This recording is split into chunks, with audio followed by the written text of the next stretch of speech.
Hello and welcome to Cheating Wife Chronicles. I've always believed in letting actions speak louder than words, and perhaps that's why I never felt the need to announce my achievements to the world, especially not to Anna, my wife. To her, I was just David, her husband who brought home an average paycheck and lived a quiet life. She never asked too many questions about my work, and I never volunteered information. That was fine by me. The less she knew, the less she could weaponize if things ever went south. For context, I'm the CEO of a mid-sized company, a position I earned through years of hard work, discipline, and more sleepless nights than I care to admit. But I've never been one to flaunt titles or boast about success. I prefer to let my work define me rather than my title. Anna never showed any interest in my professional life, assuming I was just another regular employee in a sea of office workers. That suited me just fine. You see, when we got married, I didn't hide my career from her. I just didn't make it the center of our relationship. I wanted to be seen as more than my job, to build something meaningful with her that wasn't tied to material wealth or status. But over the years, I realized Anna wasn't the person I thought she was. Her priorities shifted, and with them, so did her attitude toward me. She started treating me like I was just a supporting character in her story, someone she could lean on when convenient and dismiss when I wasn't needed. My quiet nature became a target for her criticism. She called me passive, unambitious, even lazy at times. Little did she know the hours I put into building a business that provided for her every want and need. I didn't mind her misunderstanding me, at least not at first. I figured everyone's entitled to their opinions, and maybe I hadn't done enough to show her the depth of my efforts. But her dismissive tone grew sharper, her words cutting deeper. What started as small criticism snowballed into full-blown disdain, and through it all, I stayed silent, absorbing her jabs like a sponge, hoping the storm would pass. But storms don't just pass, they grow until something breaks. Anna never asked me about my work, but she had no problem talking about hers, often comparing our contributions as if I was slacking off while she carried the weight of the household. I wanted to tell her about the sleepless nights, the endless meetings, the pressure of running a company, but something held me back. Maybe it was pride, or maybe it was a subconscious test to see if she could appreciate me for who I was without the flashy title. Spoiler alert, she couldn't. And so I played the role of the quiet husband, the one who never made waves, never contradicted her. It wasn't because I lacked the confidence to speak up. I just didn't see the point. Actions, I reminded myself, always speak louder than words. Looking back, I wonder if I should have set the record straight sooner. If I had told Anna who I was and what I did, would it have changed the way she treated me? Or would it have made things worse? These questions lingered in the back of my mind, but I never found the answers. Instead, I let her build her version of me in her mind. A foolish husband, as she liked to call me. Little did she know, the foolish husband she dismissed so easily was the man pulling strings she couldn't even see. And one day, she would come to learn just how wrong she had been. But by then, it would be too late. I wasn't just her husband quietly putting up with her tantrums. I was David, the boss, the provider, the one who kept everything afloat. And soon she would realize that. But for now, I let her live in blissful ignorance, oblivious to the storm that was brewing on the horizon. Actions, I reminded myself again, always speak louder than words. It didn't happen overnight.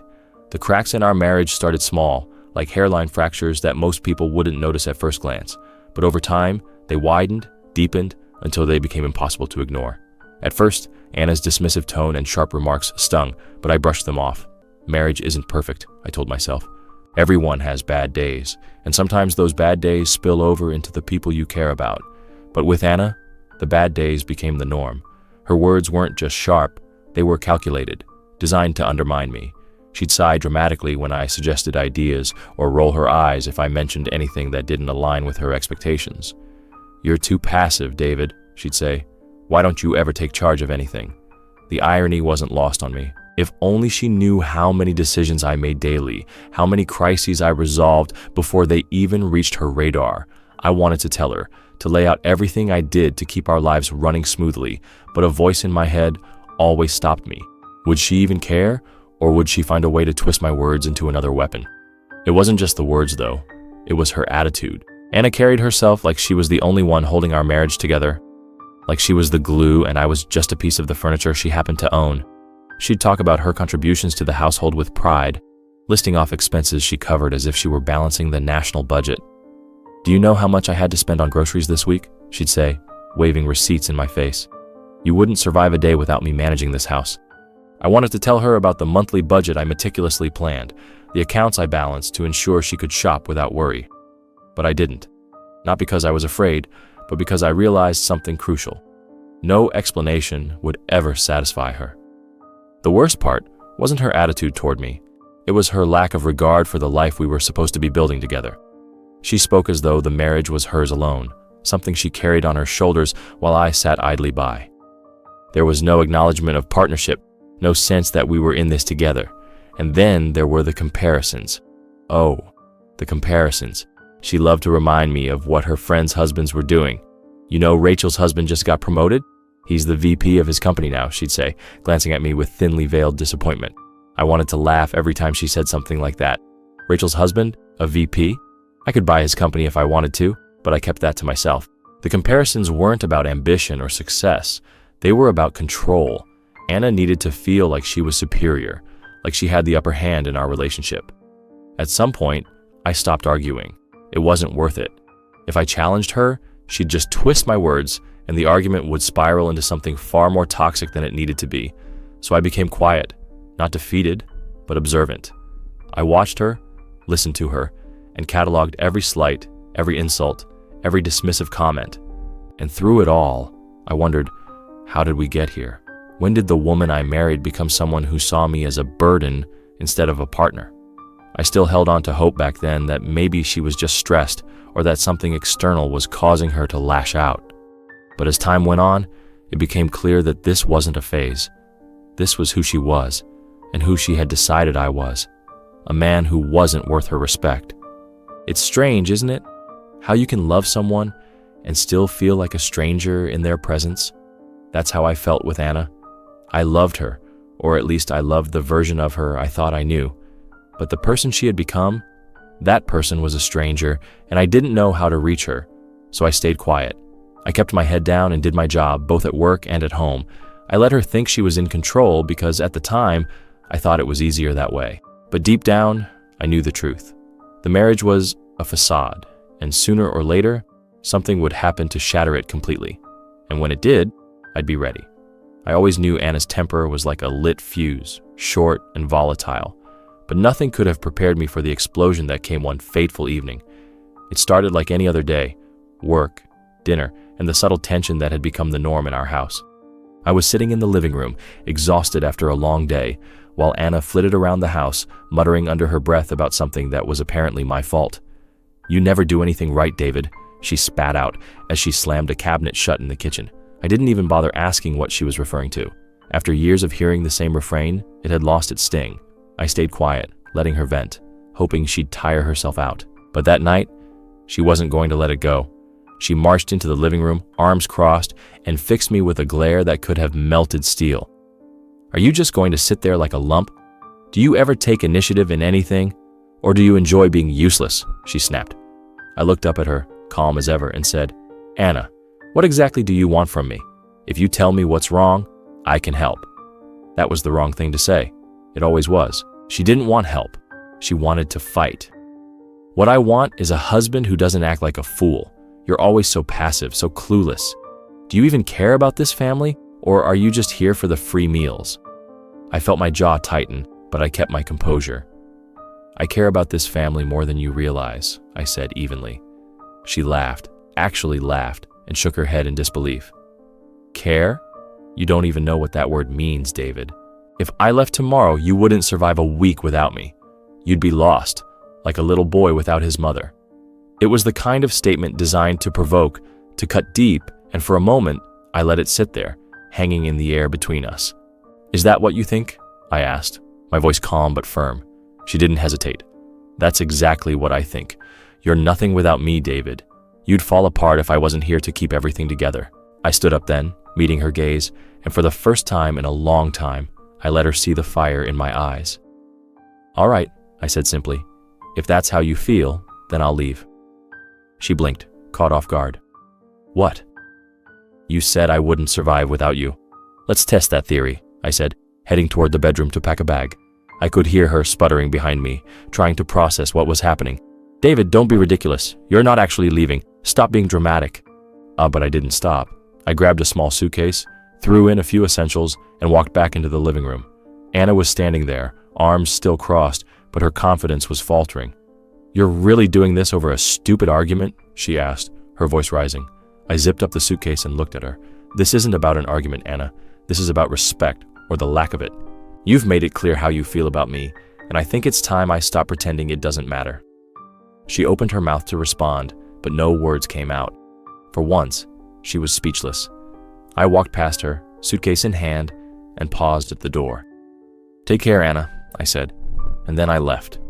As I walked down the street, the cool night air hitting my face, I felt something I hadn't felt in years: freedom. I didn't know what the future held, but for the first time, I wasn't afraid of it. I wasn't running away. I was reclaiming myself. The morning after I left, I felt an odd mix of relief and apprehension. I had walked out of a marriage that had been eroding for years, and while I wasn't second-guessing my decision, I was curious to see how Anna would react.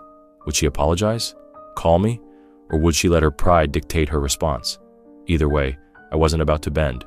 That day, I decided to throw myself into work. I arrived at the office early, greeted my assistant, and dove into a mountain of tasks. For once, the office felt like a sanctuary, a place where I was respected, where people valued my contributions. It was a sharp contrast to the way Anna treated me, and it reaffirmed that leaving was the right choice. By mid-morning, the office buzzed with the usual energy: meetings, emails, phone calls. It was business as usual, but things took a turn when my assistant, Sarah, popped her head into my office. "David, there's been a slight commotion in the conference room," she said, her tone cautious. "A commotion?" I asked, looking up from my laptop. She nodded. "Your wife, Anna, is here."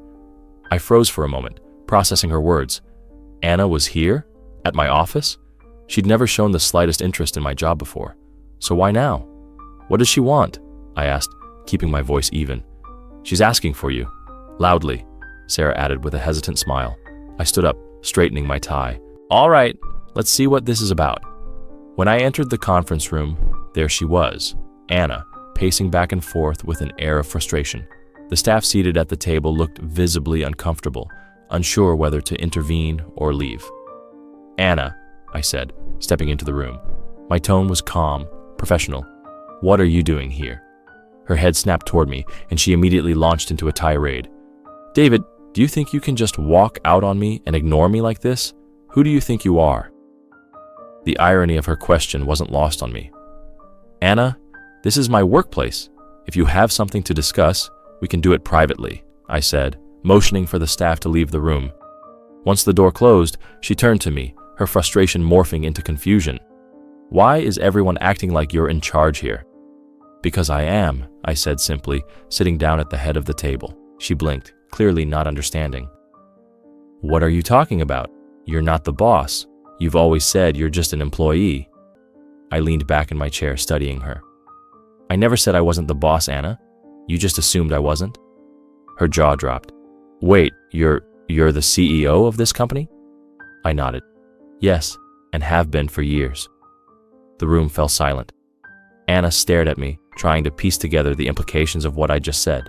"So, all this time, you've been running this place, and you never told me?" she finally asked, her voice tinged with disbelief. "I didn't feel the need to," I replied. "You've made it clear you don't respect me, so what difference would it have made?" She opened her mouth to argue but stopped, her face flushing red. For the first time in years, Anna looked unsure of herself. "I didn't mean," she started, but I cut her off. "Anna, stop. You meant every word you've said to me over the years. You've treated me like I was beneath you, like I wasn't worthy of your respect.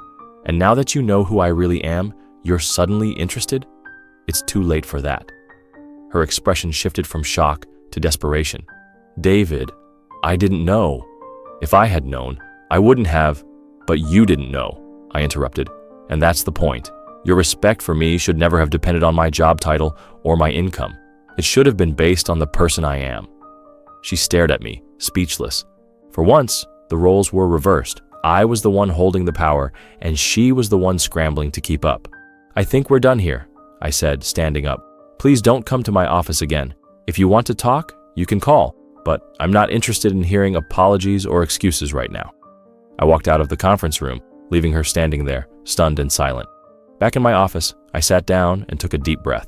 I had expected Anna to react poorly when I left, but I hadn't anticipated her storming into my workplace. Still, I felt a strange sense of satisfaction. For years, she had underestimated me, belittled me, and now the truth was out.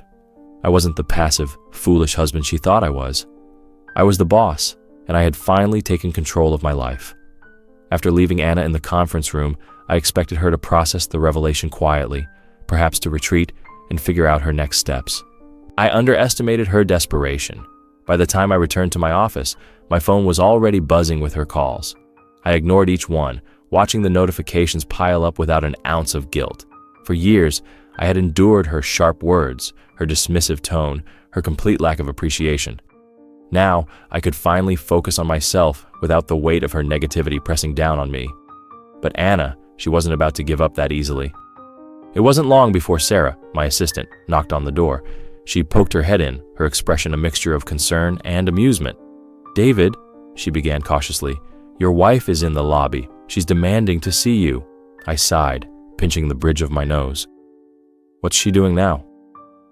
"She's talking to the receptionist, asking why she wasn't informed about your position sooner," Sarah replied. I chuckled softly. "She thinks she's entitled to that information." Sarah shrugged, clearly uncomfortable. "Do you want me to call security?" "No need," I said, waving her off. "Let her stew for a bit. She'll leave when she realizes I'm not coming down." An hour passed, and Anna's persistence only grew. My phone lit up with calls, her number flashing repeatedly across the screen. I ignored each one, letting them go to voicemail. Every once in a while, I glanced at the messages she sent. "David, we need to talk. I didn't mean what I said last night. Please call me. You're being childish. Come downstairs right now." "David, I'm sorry. I was wrong. Please, I need to see you." The desperation in her messages shifted from frustration to panic, and I couldn't help but feel a twinge of satisfaction. For years, she had held the power in our relationship, always in control, always dictating how things would go. Now, the tables had turned. By lunchtime, Sarah returned to my office, looking hesitant. "David, she's still here," she said. "In the lobby?" I asked. Sarah nodded. "She's sitting in one of the chairs, pacing every so often, and glaring at anyone who tries to talk to her. It's a little awkward." I sighed, leaning back in my chair. "All right, let's see if she'll take the hint." I grabbed my jacket and headed for the back exit of the building, avoiding the lobby entirely. I wasn't interested in another confrontation, especially not at work. I had said everything I needed to say in that conference room. As I walked to a nearby cafe, my phone buzzed again. This time, it wasn't Anna. It was my lawyer. I answered, grateful for the distraction. "David, I've been reviewing the documents you sent over," he said. "Everything looks solid. If you're ready to move forward with the divorce, we can file as early as tomorrow." "Do it," I said without hesitation. "Are you sure? Sometimes emotions run high after big events like this. You might want to take a day or two to think about it," he advised. "I've been thinking about it for years," I replied. "I'm ready." After the call, I felt a weight lift from my shoulders. The decision was made. I was finally taking back control of my life, and nothing Anna said or did was going to change that. When I returned to the office, Sarah greeted me with a small smile. "She's gone," she said. "Finally," I muttered, heading back to my desk. But Anna's absence didn't mean the end of her attempts to reach me. That evening, as I sat in my quiet apartment, my phone buzzed with another call from her. I let it ring. Then came the messages. "David, please, we can work this out." I didn't mean what I said. I was just upset. "I love you, David. Don't throw everything away over one argument." I stared at the screen, shaking my head. If Anna had truly loved me, she would have respected me long before this moment. She wouldn't have waited until her pride was bruised to suddenly decide I was worth fighting for. I didn't respond. Not that night, and not the next day. Anna's desperation grew with each passing hour, but I stood firm. For years, I had been invisible in her eyes, just a foolish husband who couldn't survive without her. Now she was learning the truth the hard way. I wasn't just surviving, I was thriving. And for the first time in a long, long time, I felt free. By the third day, Anna's desperation had reached a fever pitch. My phone was a constant source of buzzing and ringing, calls, texts, voicemails, all from her. She was relentless, her messages swinging wildly between pleading, angry, and downright pitiful. I could almost predict the pattern. One minute she'd beg for forgiveness, and the next she'd lash out, blaming me for everything. "David, I know I said things I didn't mean. Please call me so we can talk." "You're seriously ignoring me like a child? Grow up and face me." "I'm sorry. I'll do better. I'll change. Just come home, please." I read every message without responding, not because I didn't care, but because I couldn't allow myself to be dragged back into the toxic cycle. Anna wasn't apologizing because she truly understood what she'd done wrong. She was panicking because she lost control and she couldn't handle it. Work became my sanctuary during this time. In the office, I was respected, valued, and, most importantly, in charge. My team had no idea what was happening in my personal life, and I intended to keep it that way. Professionalism was my armor, and I wore it well. But Anna wasn't content to let me have peace. She started showing up at places she thought I'd be: my favorite coffee shop, the park I often walked through during lunch breaks, even the building lobby. Each time, she tried to catch my attention, waving or calling my name, and each time, I walked away without acknowledging her. One afternoon, Sarah intercepted me before I could leave for a meeting. "David," she said hesitantly, "Anna's downstairs again. She's asking to see you."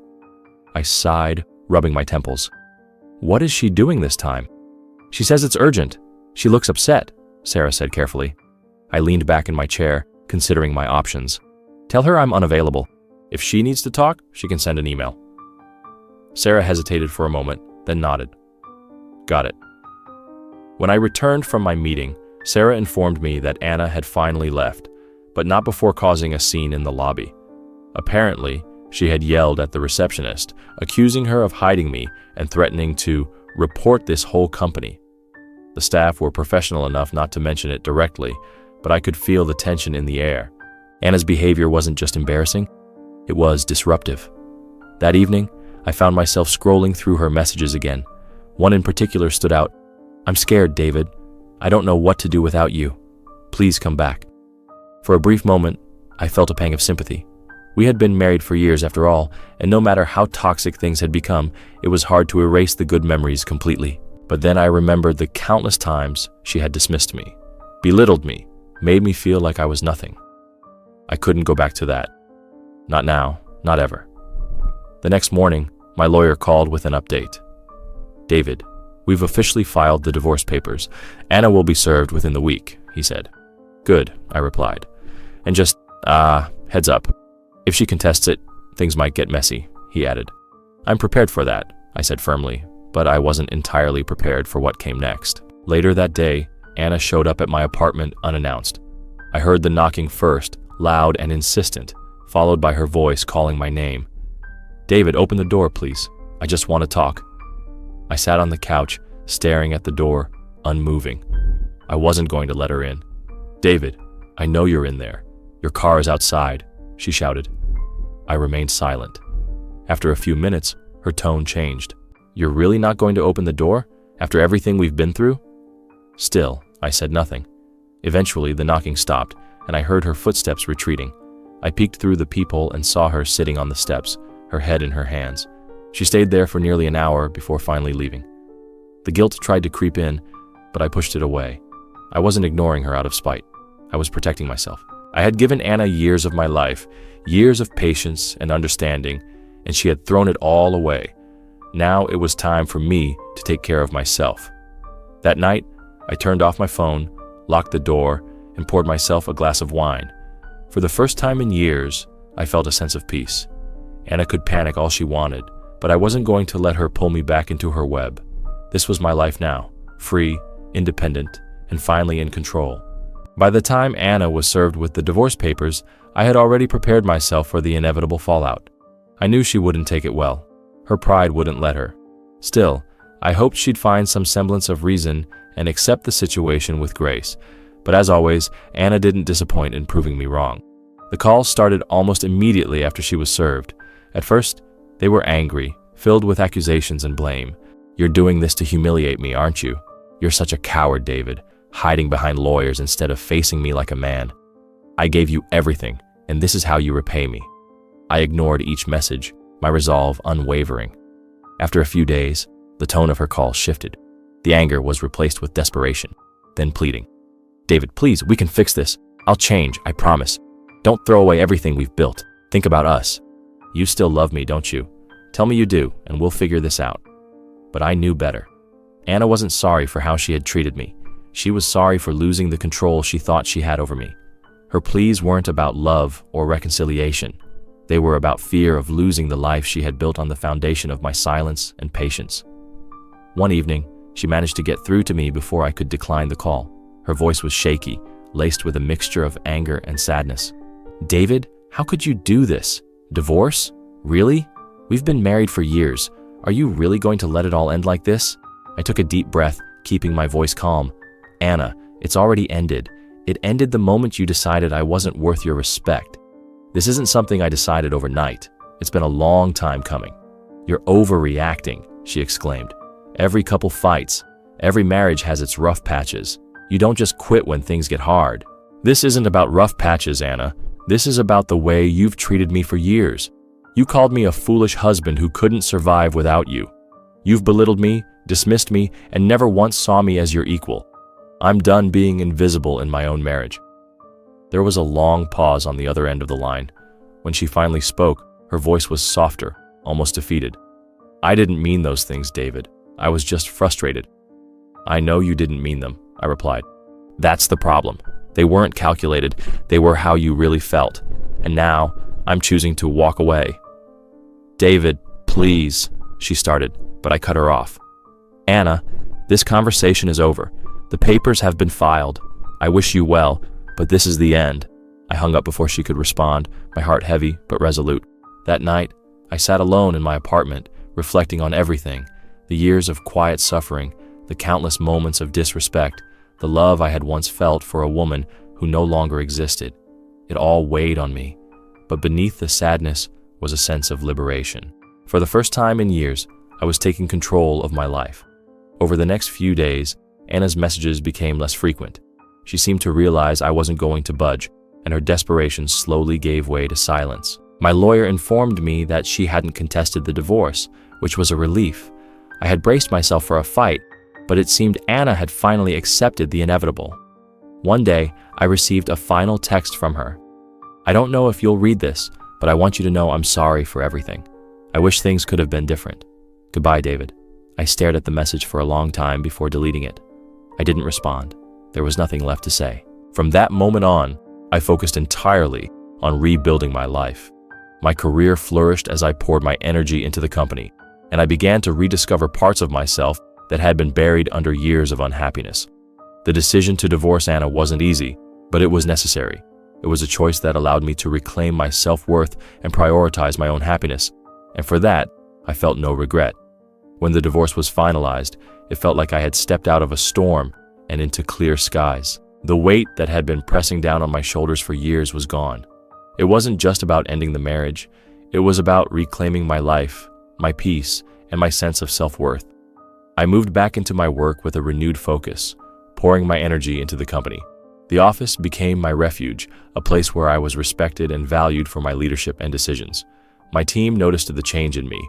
"You seem lighter," my assistant Sarah said one day, smiling as she placed some files on my desk. "Whatever you're doing, keep it up."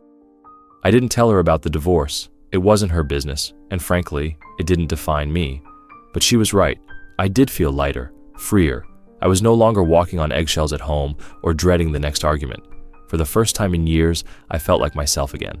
My evenings were quieter now, but they were mine. I started picking up old hobbies that I'd abandoned during my marriage. I dusted off my guitar, something I hadn't played since college, and spent hours relearning old songs. I went for long walks, enjoying the peace and solitude. I even started cooking for myself, experimenting with recipes instead of just throwing something together to avoid Anna's complaints. I also reconnected with friends I hadn't seen in years.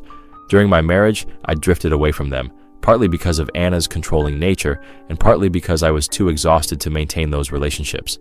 But now I had the time and energy to rekindle those connections. One evening, I met up with my old college friend Mike for dinner. He had been one of the few people who had expressed concern about my marriage early on. "So, it's over?" Mike asked after I filled him in. Yeah, it's over, I said, taking a sip of my drink. He nodded thoughtfully. I'm not going to say, I told you so, but I told you so. I laughed. Yeah, you did, and I should have listened sooner. But you're free now, he said, raising his glass. Here's to new beginnings. To new beginnings, I agreed, clinking my glass against his. The days turned into weeks, and the weeks into months. As time went on, I realized how much I had lost during my marriage. Not just my sense of independence, but also my confidence and joy. Slowly, I began to rebuild those parts of myself. But perhaps the biggest transformation was internal. I no longer felt the need to prove myself to anyone. I wasn't the quiet, foolish husband Anna had painted me as. I was a leader, a decision maker, and a man who had reclaimed his life. One day, as I was reviewing some company plans in my office, Sarah walked in with a stack of documents. She placed them on my desk, then hesitated.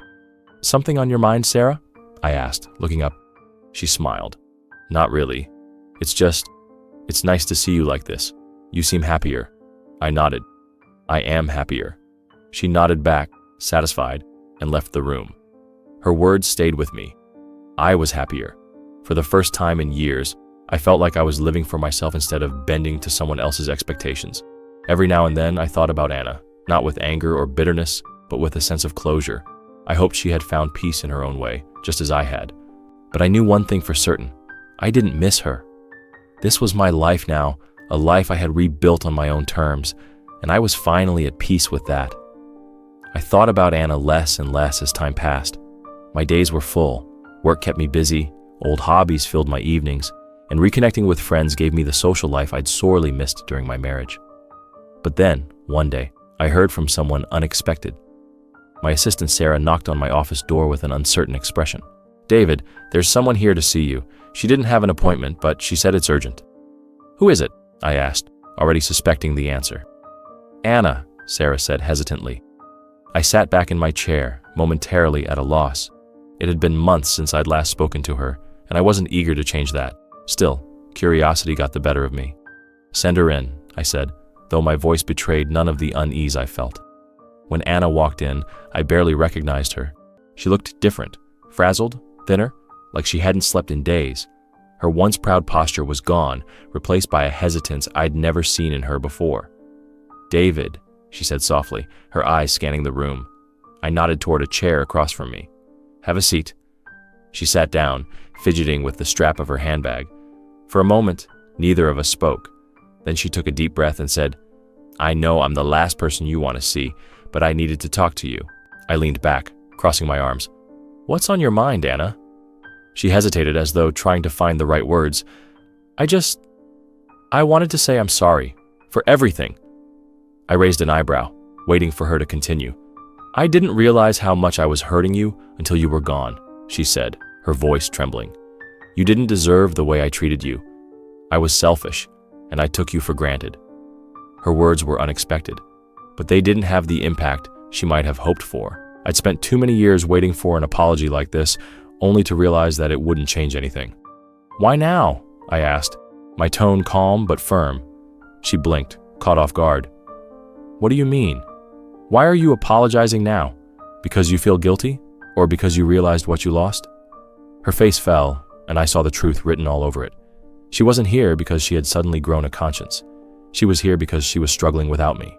I don't know how to answer that, she admitted, her voice barely above a whisper. I nodded. That's what I thought. David, I'm trying, she said, her tone growing desperate. I want to make things right. I want us to try again. I shook my head. Anna, there's no going back. What we had, it's gone. You destroyed it piece by piece every time you dismissed me, insulted me, and treated me like I was less than you. Tears welled up in her eyes, and for a moment, I felt a pang of sympathy. But it wasn't enough to change my mind. I've moved on, I continued. I'm happy now, Anna. Happier than I've been in years. I'm not going to jeopardize that by going back to a relationship that drained the life out of me. Her tears began to fall, but she didn't argue. Instead, she nodded slowly, as if she'd finally accepted the truth. I understand, she said, her voice shaky. I wanted you to know that I regret everything, and I'm sorry. I nodded, keeping my expression neutral. Thank you for saying that. She stood up, clutching her handbag tightly. "I won't bother you again, David. I promise." I watched as she walked out of my office, her shoulders slumped, her head down. And for the first time, I felt nothing. Not anger, not sadness, not pity. Just nothing. Anna's regret came too late, but it didn't matter. I had already moved on. That evening, as I sat on my balcony with a glass of wine, I thought about how far I'd come. My life was my own now, free from the weight of a toxic relationship. Anna's regret was hers to carry, not mine. I smiled to myself, the cool night air brushing against my face. For the first time in a long time, I felt completely at peace. Weeks after Anna's visit to my office, I thought I had seen the last of her. My life had settled into a rhythm of peace and productivity, and I was fully focused on the future. Then, out of nowhere, I received a letter in the mail. No return address, just my name written in neat, familiar handwriting. Curiosity got the better of me, and I opened it. Inside was a short, handwritten note. "David, I know you've moved on, and I respect that, but there's something you need to know about our time together. I made mistakes, and one of them was keeping a secret that I thought would protect us both. It's not my place to carry it anymore. You deserve the truth. Check the enclosed envelope. I hope it gives you closure. Anna." At first, I dismissed it as another attempt to pull me back into her web of manipulation, but then I saw the smaller envelope tucked inside, sealed and marked with my initials. Against my better judgment, I opened it. Inside was a hospital document. My eyes scanned the words, and my breath caught in my throat. Under my name was a declaration I never expected to see. 99.9% match, father. My hands trembled as I read the rest of the document, trying to make sense of it. It wasn't Martin's name on the form. It was someone else's, a child I didn't know existed. The date on the form matched the early years of our marriage, a time when I had been too buried in work to notice much else. My mind raced, piecing together fragments of conversations and moments I had dismissed as inconsequential. Had Anna hidden a pregnancy from me? Had she given up the child without telling me? I called my lawyer immediately, forwarding the document and asking for an investigation. Days later, the truth came to light. Anna had been pregnant in the first year of our marriage, but the child wasn't missing. They had been placed for adoption, a decision Anna had made without consulting me. When confronted, Anna admitted everything. "I thought you wouldn't want the responsibility," she said over the phone, her voice hollow. "I thought I was doing what was best for both of us, but I see now I was wrong." The revelation left me shaken, but resolute. Anna's choices had robbed me of something precious, but they also reinforced the truth I had come to accept. She and I had never been partners. I decided to track down the child, not to disrupt their life, but to ensure they knew the truth about where they came from. It wasn't closure I had sought, but in uncovering this final secret, I found a deeper purpose. Sometimes the end of one story is the beginning of another, and this one, it was mine to write.